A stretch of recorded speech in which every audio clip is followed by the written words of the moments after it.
안녕하세요. 핵심 뉴스만 전해드리는 지인입니다. 구독과 좋아요는 제작자에게 큰 힘이 됩니다. 일정대로라면 9월 30일 영상을 올렸어야 했으나 코로나19 백신으로 영상을 제작하지 못했습니다. 아마 10월 말에도 코로나19 2차 백신 때문에 한 차례 영상을 제작하지 못할 것 같습니다. 양해 부탁드립니다. 9월 들어서 특히 한국장이 좋지 않습니다. 현대차나 기아차 등 한국 자동차 업계는 뭔가 괄목할 만한 움직임을 보여주지 못하고 있습니다. 조선업계도 마찬가지인 상황이고요. 이에 더해 반도체 쇼크다, 공급이 부족하다 하면서 반도체 업계도 좋지 못한 상황입니다. 하지만 본질을 보자면 반도체 업체들의 실적은 모두 좋아지고 있습니다.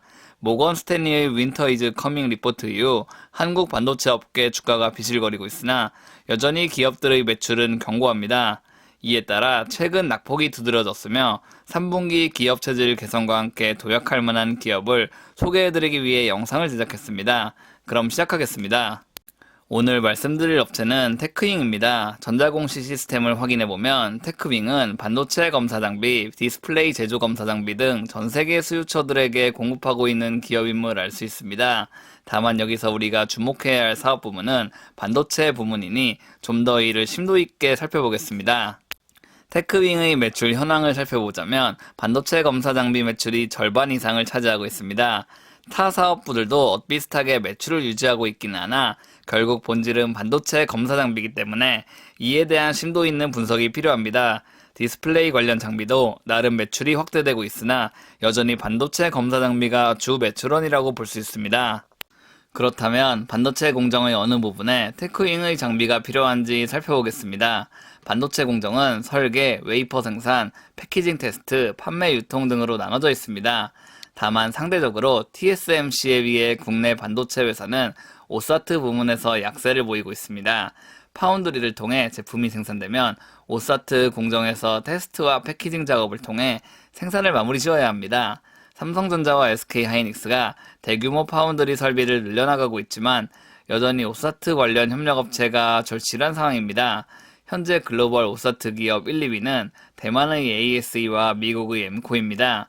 각각의 기업들은 자국의 이익에 최대한 부합하게 경영을 하고 있습니다. 물론 국내 반도체 기업들이 이들과 사이가 좋지 않은 것은 아니지만 파운드리를 대폭 확장함으로써 오사트 협력업체가 더욱 필요하다고 볼 수 있습니다. 이 같은 상황에서 테크윙의 입지는 정말 좋다고 볼 수 있습니다. 협력업체라면 을에 을의 위치에 한다고 볼 수 있는데 삼성전자와 SK하이닉스 또한 오사트 업체와의 협력이 적극 필요합니다.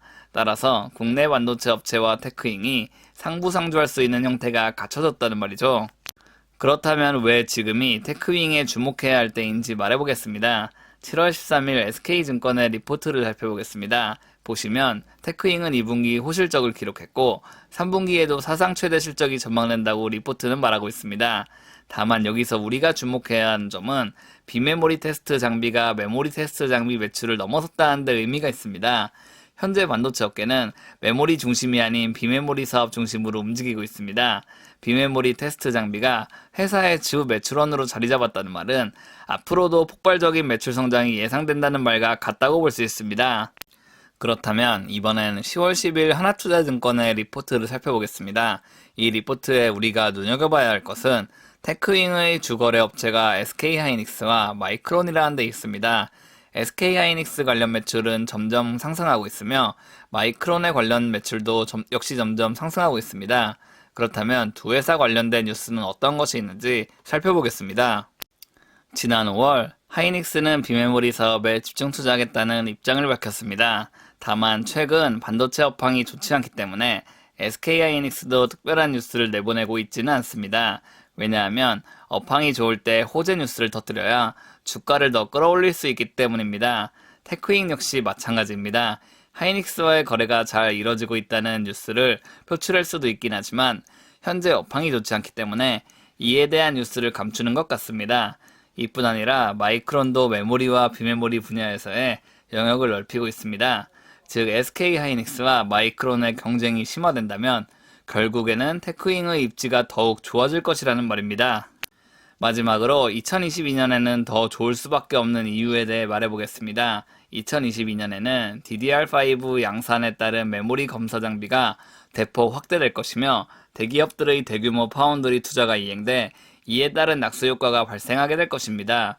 결국 메모리 시장과 비메모리 시장이 모두 커질 것이기 때문에 테크잉은 잘 돌아갈 수밖에 없다는 말이죠. 요즘 반도체 쇼크다, 실적이 예전만 못하다 하면서 반도체 업계 주가가 급락하고 있습니다. 이런 상황 속에서 아무리 좋은 회사라고 해서 덜컥 매수하는 것은 좋지 못합니다. 따라서 조금씩 처음에 분할 매수에 들어가고 바닥이 확실히 다져졌다고 확신이 들었을 때 상당 부분 비중을 싣는 것을 추천드립니다. 잃지 않는 투자를 꾸준히 반복해야 결국에는 큰 수익을 얻을 수 있기 때문이죠. 제가 준비한 소식은 여기까지입니다. 지금까지 핵심 뉴스만 전해드리는 지인이었습니다. 감사합니다.